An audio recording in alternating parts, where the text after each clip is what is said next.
A cold and wet night for a Pearl Harbor commemoration at the World War II Memorial on the National Mall. But Richard Young can take it. After all, the 94-year-old has survived worse, much worse. It seemed to me at that time that my life was going to be pretty short. That's a natural thought when bombs are raining down on you, as they were on a 19-year-old Richard Young and his older brother. Both were stationed aboard the USS Warden at port in Pearl Harbor when Japanese bombers attacked on the morning of December 7, 1941. We were firing our big guns, shooting, but we weren't hitting anything. There was a loud noise.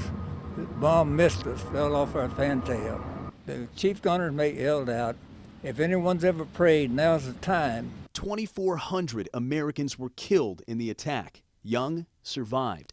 Within 2 hours of the last Japanese bomb drop, the USS Warden hit the open sea, headed for World War II's Pacific Theater. How often do you think about that day? Not very often. On Pearl Harbor Day, always. With a world war behind him, Young charted a new course. He got married, raised a family, entered the ministry, but he always stayed close with his fellow survivors. Using some words of a bygone era, Young describes an annual ritual with some of those survivors. I have a friend in West Virginia that calls now. My brother used to call and say, "Wake up, the Japs are attacking."